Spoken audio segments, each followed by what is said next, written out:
Timo going on his own. He gets the try. The Red 78. We're both Munster people. Strawberry gets over the line. Try from Munster. Nobody knows Munster rugby better. Hello and welcome along. I'm Alan Quinlan and you're listening to episode 42 of the Red 78 here on the Rugby channel. As always, Niamh Briggs is here with me. How are you, Niamh? Good, how was your Quinny, weekend? Good. We bounced back, so we got to win down in Cork in biblical conditions. So, good weekend. Not a good weekend in the soccer front for us. Nottingham Forest and Newcastle beat both of our teams. So, yeah, sure, look, that's life. And Munster lost, of course, as well, 27-13. We thought last week that I think when the teams came out as well, there was the expectation went pretty low, and that's with respect the injury list that Munster had. No Manny, no Tyburn, no Craig Casey, a number of others helped me here. Look, obviously, Salno, we're looking at that back three in terms of Calvin Nash being injured, and he's obviously been in really good form. No Fekitoa as well. Yeah, it was tough. It was tough. To be fair, when I looked at it, like, oh my God. Do you want to tell the people what you texted me when the teams came out? What was that? I don't know. I have no idea what you're talking about. Sick. You'll have to do the pod on your own. I'm going to be sick on Tuesday. Yeah, I was nervous. I was nervous. I was sick, to be fair. But we'll obviously get into the game in a bit. But there was lots of positive reaction from fans on social media, and the kind of the theme across a lot of them were #green shoots. I think people saw lots of positives. Yeah, because I put out a tweet yesterday, and I didn't really know what way to put it. I put it your usual positive self. Another disappointing trip to Dublin at the weekend. It was a disappointing trip to Dublin, and Leinster have won another one of the Derby games. So, you'd be crazy to think that you wouldn't be disappointed with that. But I think in being realistic and the expectation, and obviously when we saw the two teams on Friday, and it wasn't really that you're kind of going, look at the Munster team is so weak. You're looking at Leinster's strength, even though they had a number of injuries as well. Like Munster have something like 20 or 21 injuries going into that game. Leinster a fair few injuries as well. And think of the players like Tyke Furlong didn't play, Josh van der Fleer, Gibson Park, James Lowe, Hugo Keenan. These are all starters for Ireland. Ronan Kelleher, a number of others as well. But their depth is the envy of most teams in Europe. So the reaction from the tweets was, I wasn't surprised by it, but I was kind of glad as well, because we'll get into the game and analyse the positives and negatives in a minute, what they need to do this week. But I think most people were. What was it a case? And I'll ask you this before you read the tweets. Was it a case that because the expectation was so low, and because most people thought, oh God, had a fear that this could get ugly, was the fact that Munster were competitive and fighting and played some decent rugby at times, was that the case of that'll do for us, we're happy with that? Are we setting the bar very low here? No, I think a couple of things there, right? I think that we spoke the last few weeks about the perceived lack of effort at times in terms of the ability to get up the line, the ability to make tackles, the work rate. And we kind of said, like, Munster were a little bit at rock bottom at the start of the season, and things that take no talent or no coaching structure patterns are things that we felt like they were lacking over the first few weeks. We're seeing that now in abundance. I think we've seen it for the last 2 weeks. And I think that's a really good point. That's a prerequisite for any Munster team. That's their identity. That's, we speak. There was loads of stuff. It was actually annoying me the last few weeks, but loads of stuff about this disconnect and this lack of identity. And I think they just needed confidence in themselves. I think that they'll have got confidence over the last few weeks in relation to the small things. The process of what they're trying to do is working. They just got to continue to build on it. Coupled with the fact that the two teams were obviously at night and day in terms of where they are in their journey. So Leinster, for me, are kind of, not at their pinnacle, but they're not far off it, because next year you think there'll be a lot of changes. The likes of Lancaster and Sexton going, and Munster at the opposite end of that. They're literally starting, I feel. This is like a new era for this group. They're starting on this journey. So to come away with the thought process of there was definitely these green shoots and we're seeing improvements. Let's be very realistic too on the flip of that. Leinster, had they been more accurate, scored 30 more points.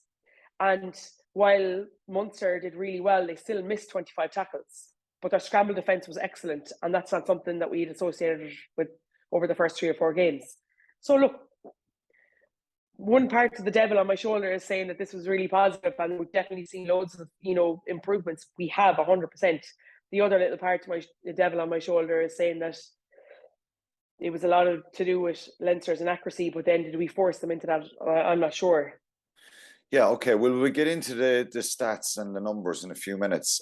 Read out some of the tweets, so and we'll get a general start with the emails if you have them there. Because we got 2 good emails, to be fair. So I actually one is from John. Is this that? Yeah. So John comes out with plenty of positives to take from the game. So apologies at the tone of my email if my email is somewhat negative. There's a lot of talk about the hierarchy of the 3 out halves at the moment, but after Saturday, I feel there needs to be more discussion around the scrum half. While Murray didn't do a whole lot wrong, I feel the speed of his distribution at the moment is just way too slow. For example, when Munster were threatening the Leinster line towards the end of the game, they won a crucial scrum. This was before Leinster pulled away. The Munster scrum started to creak and it was clear it was about to buckle. Yet Murray was calmness personified at the base of it. The ball was available, he just seemed to stand there assessing his options until Leinster won the turnover. Casey would have had it whipped out 5 seconds earlier. I really feel that the style across the provinces and the national side has changed to a more high-tempo game, and that Murray is not really up to it. A fantastic servant though he has been, I'd actually go so far as to say that for the sake of continuity of style, we'd nearly be better off with Patterson on the bench, more as a replacement for Casey. Thanks, John in Cork. Okay. There's another one there. Is there an? Yeah, but we'll get to Tom's in a minute. I want you to. No, I'm avoiding this. No, look, no, you can't avoid it. No, there's what John is saying there. There's I don't entirely agree with it. I think, but I do think Craig Casey still has some flaws in his game around his decision making. But his big strength is he's not the tallest guy. He's low to the ground. He's very close to the ball. His big strength is speed of pass and moving the ball away. Conor Murray's a much taller guy. He was, even that half a second bending down, getting your body right, all that kind of stuff. Craig Casey can do that quicker. I still think Conor Murray's a little bit rusty. I played well the other day. Yeah, he did. I thought, go back and have a look at his defensive work was incredible. Yeah, that's second to none, isn't it? It always is, Incredible, And when you go up against the likes of a Leinster into the Heineken Cup or Champions Cup or whatever it is, we're going to need him. And yeah, I actually thought his speed of pass wasn't that bad the other day, to be honest. Yeah, well, I think he also makes a point there about the style of play across all the provinces is much quicker, and it is. The game has changed across the globe, I think, with moving the ball away, because this has been going on for a couple of years now, where defenses are rock solid, and if you want to try and fracture defenses and break them down, you've got to get the ball away quicker and stop them getting set. So, yeah, Conor Murray has to work on that more. Can he make it quicker? Yes. Is it in the mind? Is it in the body? Is it something that he can't do? Of course he can do it. He can do it quicker. And I think, that will come with playing more matches as well and getting sharper. But it's almost a pity that both of them are heading off to internationals or into November now. But he's played a style for a number of years where it was about kicking the ball back into the ruck, slowing it down, getting set for a good kick chase. And even some of the kick chases when Munster had the box kick the other day, you could argue that maybe they need to slow one or two of those defensive ones down a little bit more, because we didn't have a proper kick chase. Yeah. On some of the box kicks. The only thing is, it's a pity, and this is like a pure selfish reason, it's a pity the two of them are gone up to Ireland camp now for November, because you'd almost feel like if Conor wasn't involved in that group, he'd be playing week in, week out for the next 5 or 6 weeks. Whereas, how much game time is he going to get up there? Gibson Park is clearly the number one, irrelevant of whether it's Casey or Murray on the bench. You know, it's going to be a case of he's not going to get more than 15, 20 minutes any game. Yeah, well, yeah, that's just the way it is. He's in the squad. They've got to protect what they're doing as well, but it's not ideal. Yeah, I think he needs matches, and Conor Murray is still a brilliant player, but probably needs matches, needs to get going and get a flow and run for himself. He's still very important to both Ireland and Munster. Okay, Tom Lundgren emailed one as well. Do you want to read that one and then so get on to the tweets? Tom's email was very good. He spoke about where lots of positives, bucket loads of positives at the Aviva. Sorry. So he said, I have to start that I felt our weakened team certainly turned up against Leinster, and every one of them gave their all, which was great to see, and as much as I had hoped for. The intensity, the aggression, the energy was great, and we matched Leinster for physicality too, which is amazing, all things considered. We just ran out of energy in the final 10 minutes or so, which can be expected. The intensity and the effort was unsustainable.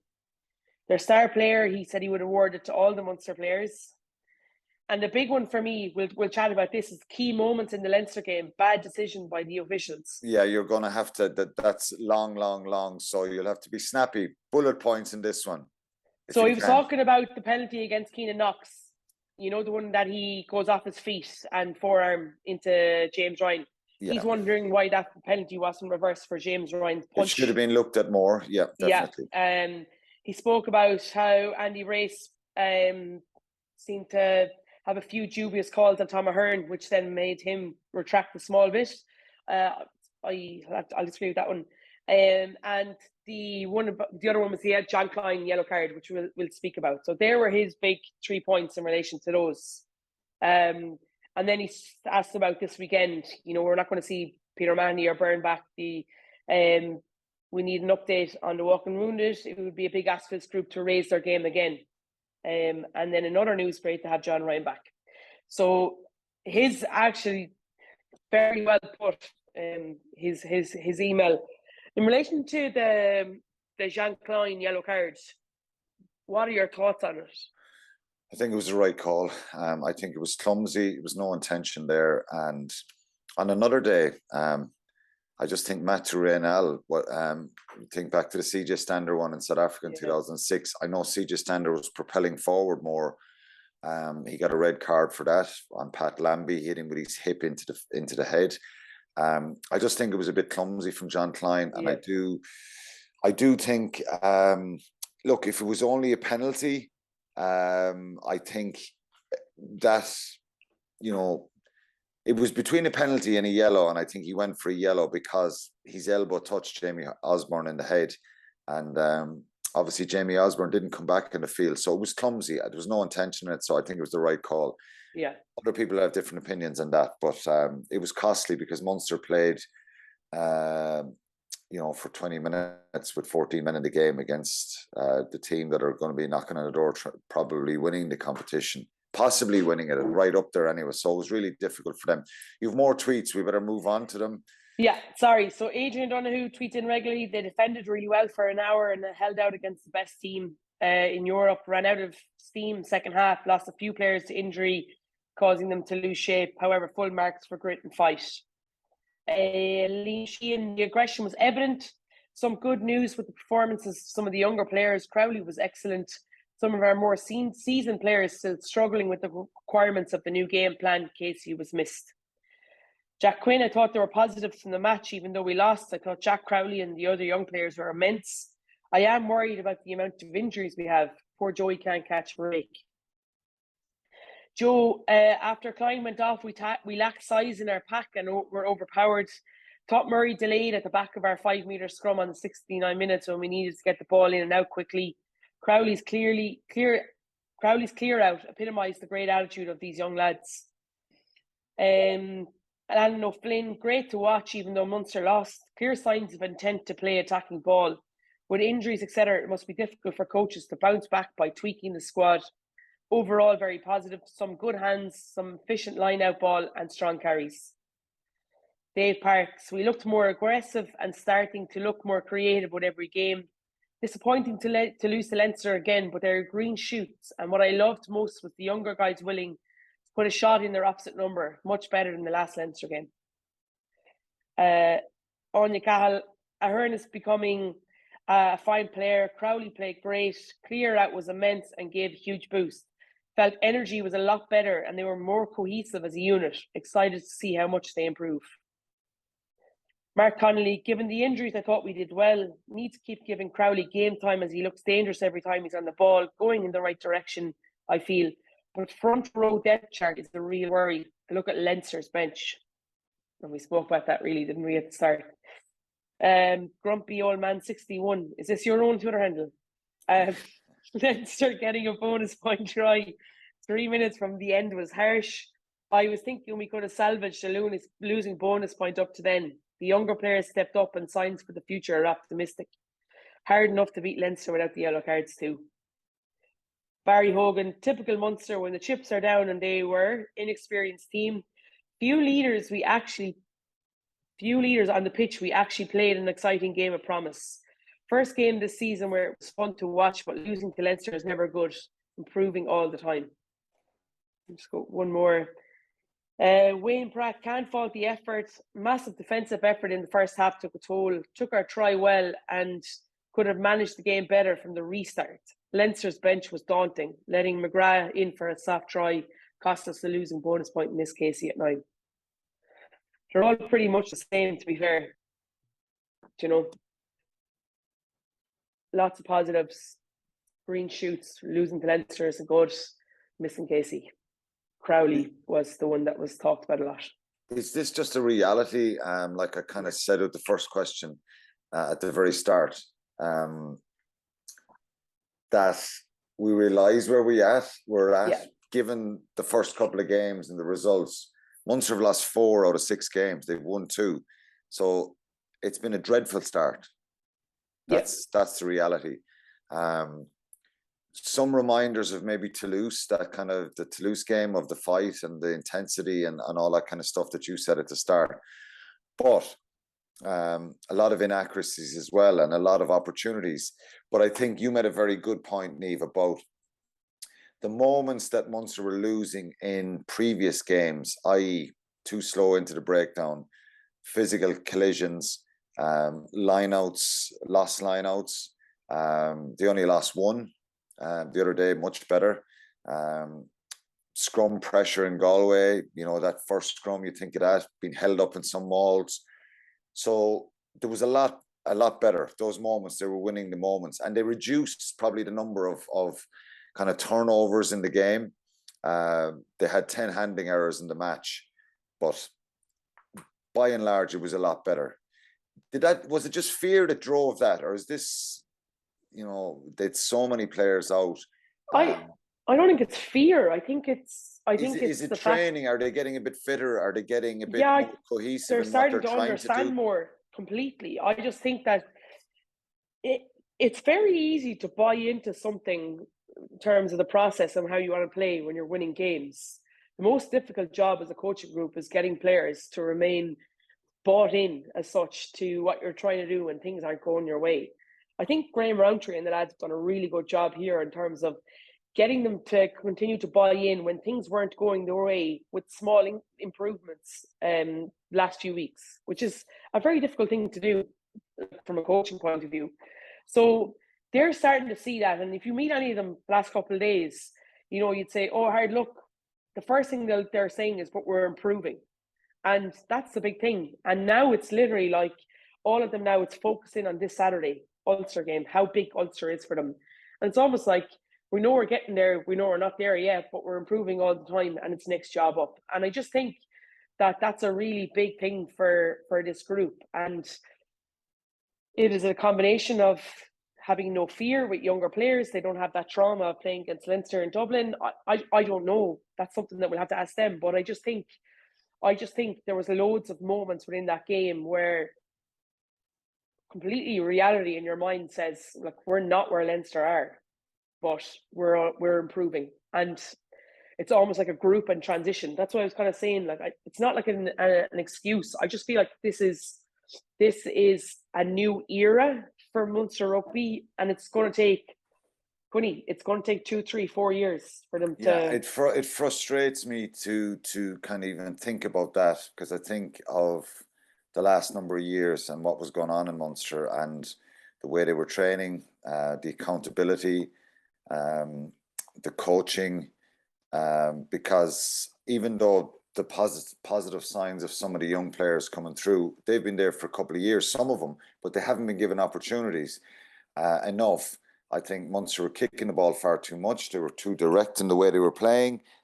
So it frustrates me when I think back of the last number of years, that you're talking about a reality here that it's going to take 2 or 3 years.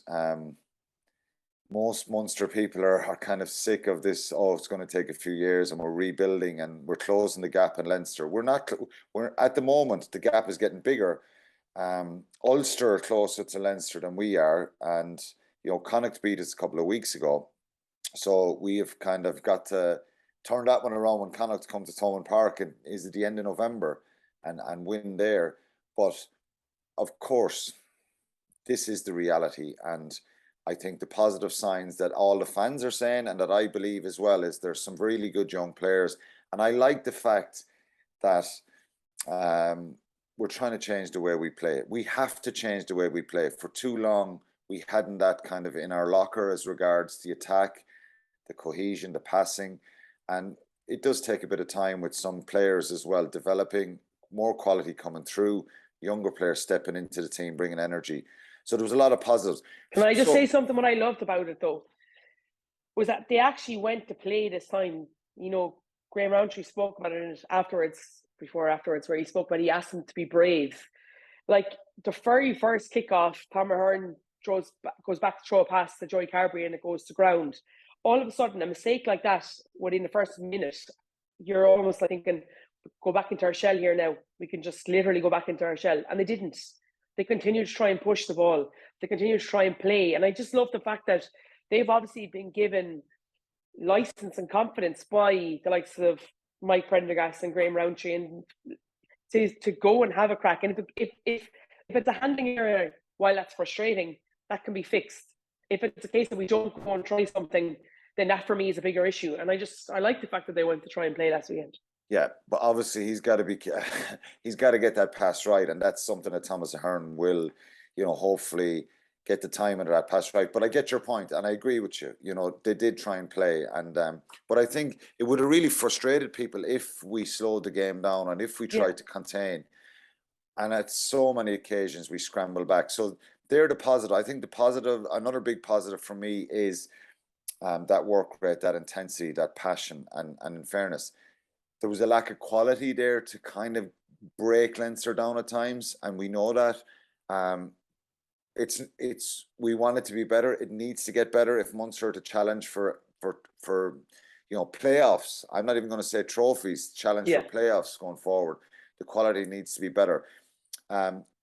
Leinster could have scored 2 or 3 more tries in that first 20-25 minutes.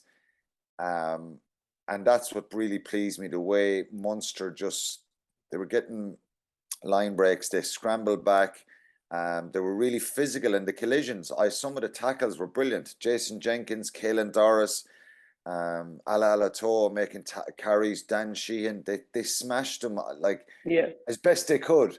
They didn't soak tackles there. Okay, it gave way. I think a big turning point obviously was doing that for 20-25 minutes, and then Keenan knocks, ball pops out the side of a ruck, he makes a half a break and tries the offload.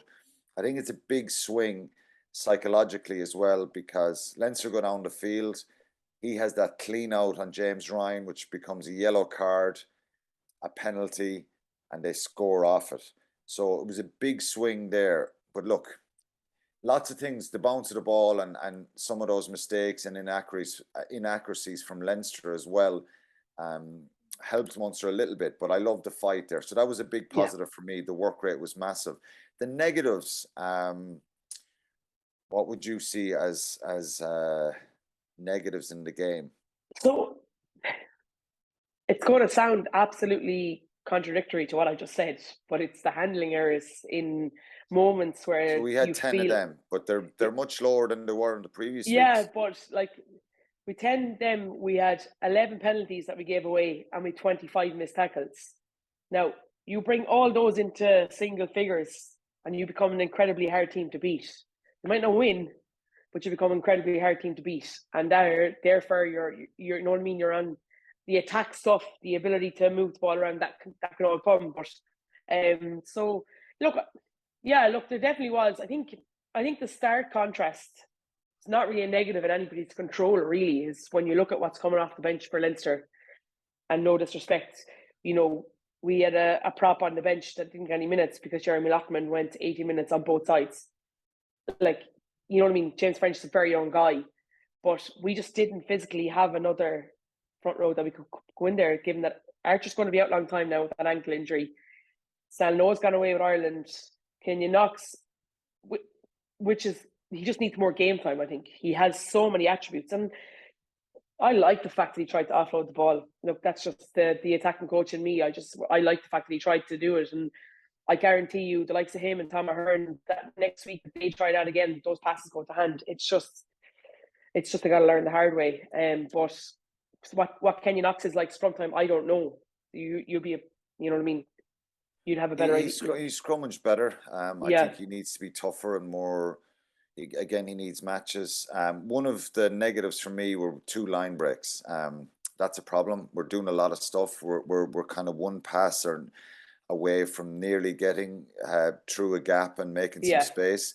One of those line breaks was Dermot Barron, who I thought was outstanding in the game. Excellent. Leinster had 9 line breaks, and they were picking off a lot of space outside Dan Goggin. And at what? Sorry, that was a bit of a negative for me, is our lack of centre combinations. I think we've got like for like at the moment. We don't have a playmaker. We don't have somebody that can. Gary Ringrose is obviously at the peak of his powers. He's playing unbelievably well, but we just don't have somebody that can even place kind of like him in terms of, you know what I mean? It was really difficult for them with Henshaw and Ringrose, two outstanding top class internationals.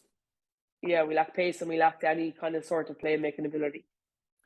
Yeah, when that's down to Anton Frisch is missing, Fekito is missing, Chris Farrell is missing as well. So they're all like for me though, Quinny. They're all very similar. Now Anton Frisch is a little bit different.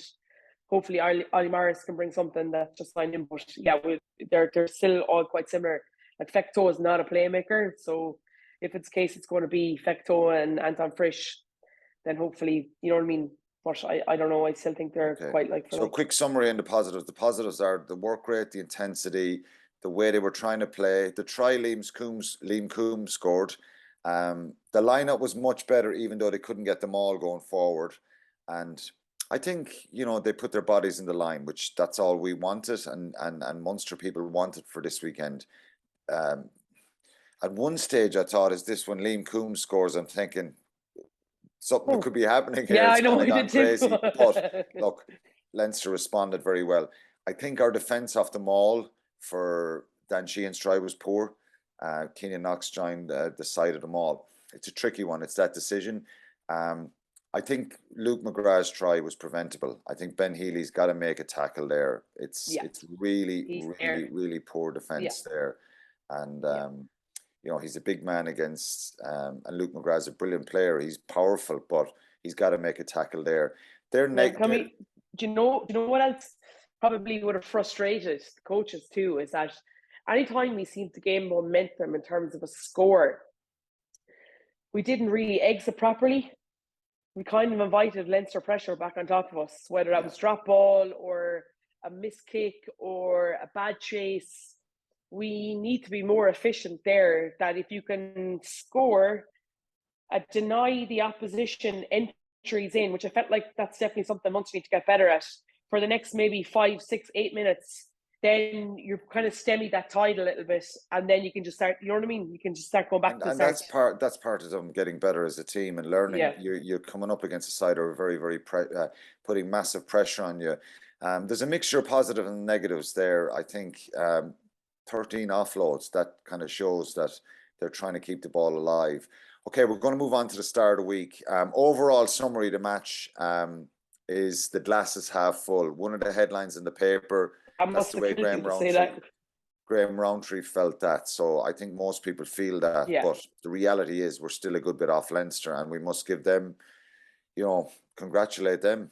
They've a well-oiled machine that's incredibly hard to stop. Star of the week for me this week would be Jack Crowley, with honourable mentions. Dermot Byrne I thought was brilliant. John Hodnett was really, really good.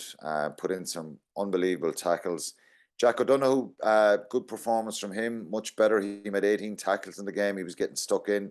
Thomas Ahern, John Klein made 16 tackles. So again, his work rate was through the roof. And I think Jeremy Loughman deserves a mention, having to be loose, said go over tight it. And there was one scrum he got caught by Andrew Porter and Leinster, but that was a big effort for him. Carberry unfortunately got a heavy knock, but I thought a lot of what he did as well was really good. But for me, I'm going to pick Jack Crowley. Just with his composure, him being physical as well and trying to make stuff. He didn't do anything extraordinary, but I think he won knock on from one of the up and unders, but I think his performance was really encouraging. So he's my star of the week this week. What was your take on it, and would you agree? Yeah, 100%. Colin was very good. I think we've seen the gif going around the last couple of days in relation to that clear out that he had on the far touchline. And look, he brings that. I would love to see him at 12 if Joey's the number one. I would love to see him at 12 to give us that ability to play a little bit wider. He's very physical. We've seen that. He's really, really good in space, but he's also got feet that are electric in terms of being able to buy his way out of a telephone box. He's just incredible feet. And I'd love to see him at 12 to give us more time on the ball. Yeah. I understand there's a reason why he's at 15. We've a lot of injuries in that back three. But yeah, that's kind of like, imagine him at 12 and the likes of Fraser Fekatoa at 13. Yeah, it could be a real option. And he was really good, and hopefully he can continue to develop. He looks like someone who's really benefited from that Emerging Ireland tour. I should have mentioned Dave Kilcoyne coming off the bench as well. Thought he played really well. He plotted a real impetus and a real physicality. Ruan Quinn, we didn't see much of him. Paddy Patterson, he's a real live wire. I just think he kicked the ball away at one stage when it was a 4-on-2 for Munster on the tunnel side of the pitch, and he's loads of energy, right? Completely. When we talk about Craig Casey's decision making, Paddy Patterson's decision making needs to be better. He needs to be calmer in his mind. And I think he's in a very exciting player, and I just think that was he probably look at that, and I'm sure it'll be seen in the video.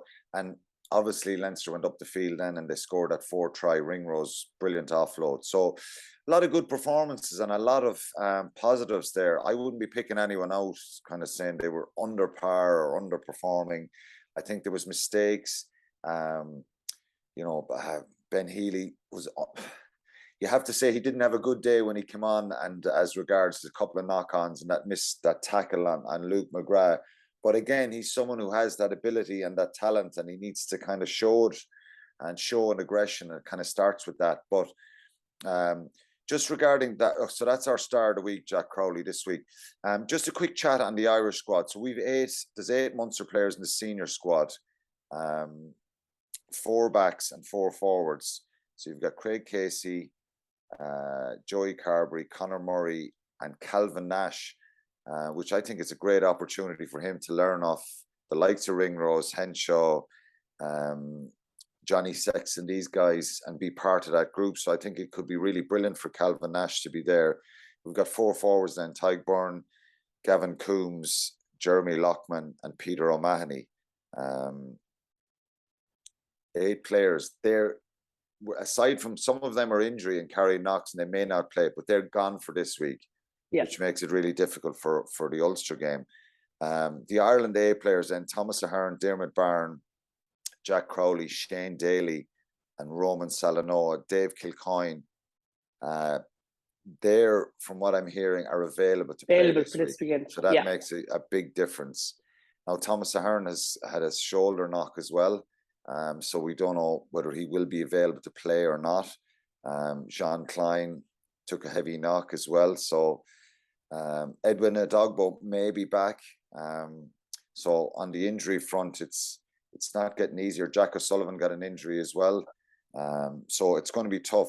Looking ahead to Ulster, their game was called off at the weekend, obviously for E. coli and norovirus or something. Am I saying it right? 29 of the players and squad and management were affected by that. So they had no game. I don't know if that's probably a good thing in a sense that from a Munster point of view, it's not good. I'm not saying I was happy that happened to Ulster, but Dan McFarland obviously not playing a game this week, the travel, a short week and having to go away again makes it a little bit more difficult for them. Again, they're going to be missing some of their players, their Irish squad players, which would be Balakoon, Michael Lowry, Stuart McCluskey, Jacob Stockdale. They have a number of backs there. In the forwards, they don't have as many forwards. Rob Herring, Tom O'Toole, Nick Timoney, Kieran Treadwell. Yeah, they're missing 8 or 9 as well. So yeah, and they're probably big evens things out. They've some injuries as well. So dare I say, we don't have teams obviously, and God only knows what both coaches are going to put out. This is a must win for Munster. They've lost 4 games already. They've got to beat Ulster on Saturday. Yeah, 100%. Completely agree. I think I spoke to somebody yesterday involved with Munster, and it was a case of, happy with parts of that game against Leinster, but it's all focused now on Ulster. Like, as in, yesterday evening, it was already parked. And I think you're dead right. In order for them to continue to have hopes of playoff games and get to Champions Cup, Munster need to win this game tomorrow. Yeah, and Ulster are second. They've lost 1 game against Leinster on 21 points. They're playing very well. Yeah, they are. And Munster, they're 10 points ahead of Munster. So it's pretty obvious. I know Dan McFarland will want to win this one as well. There is a break then for the international. So it is a really big game. Bigger for Munster, I would say. But it's a tough task because I think the way Ulster have played, they'll have a bit of a feel-good factor, a bit of confidence about them. But who knows what players they'll have available this week. Just another news briefly before we finish. New contract extensions for a couple of players: Calvin Nash, Tom Ahern, Fineen Wycherley. New contracts for them, which is they're young players. Yeah. And you think they're players that can get better, need to get better, but have serious potential. So there's a real kind of focus on developing younger players and getting them through and getting them ready to play. They've got to play soon and play regularly, these guys. I think Calvin Nash I really think that he is someone that can go on and play for Ireland. And we've seen glimpses at times in the last number of years. He looks a little bit raw, if you like, and that's why I make the point about him going up to the Irish squad. He could really learn from some of those players around him about little small intricate things defensively, lines of running and stuff like that, because he is a fellow who gives it 110%. He's incredibly quick and abrasive. So I'm really interested to see how he goes in the next couple of weeks. I like him a lot. Ollie Morris is signed from Worcester. Obviously, Worcester's predicament has been heartbreaking for everyone in rugby and what's happened to him a few weeks ago. But he's signed for the year, Ollie Morris. He's a young player. He's 23. Irish qualified through his grandmother, has played Ireland under 19, Ireland under 20s, played England under 18s as well. So he was born in England. But I looked at some stuff of him last night, and he looks like he's a really decent player that still has potential and gives a little bit more depth in the centre position, given we don't know when we'll see Chris Farrell again. Yeah, absolutely. And look, I watch the Premiership every week. I love it. So he's a really abrasive guy, but he's got real little subtleties to his game that I think Munster could definitely use right now. I think he's got pace. And yeah, as you say, he has potential. I still don't think he's anywhere near that finished article, and it'll be interesting to see how he slots in there, to be fair. Yeah, and the other big one is obviously John Ryan is back with Munster. You're happy about that. I think obviously he left and he was disappointed to be leaving. I think the reasons obviously were Stephen Archer, the year left, John Ryan was up. They didn't extend his contracts. And you can see some of the reasoning as regards trying to get Keenan Knox and Roman Selano to play and they need to tight them heads up. there. Yeah. But, obviously some people questioned that at the start of the season with John Ryan having gone. But he's back now, a short-term contract for him. Bit of uncertainty, and it's a very tough situation after up in sticks and going to Wasps. Moving from Limerick, moving his family and stuff like that. He's back there again, has this uncertainty now, but at least he gets to play games, and he's kind of in the shop window. He's played every week for Wasps since he went over, every week. So, it's not as if he's coming game shy. He's coming ready to go. And given that Archer is having surgery on his ankle now, I think that that's a good bit of business for them. He's not the explosive tight head that probably the game needs as the game is going towards, but he knows everybody, he knows the place, so it'll be a quick slot. It'll be easy. Yeah, he could be straight into the squad for this week. Yeah. With I'd imagine the he will. injuries that have happened.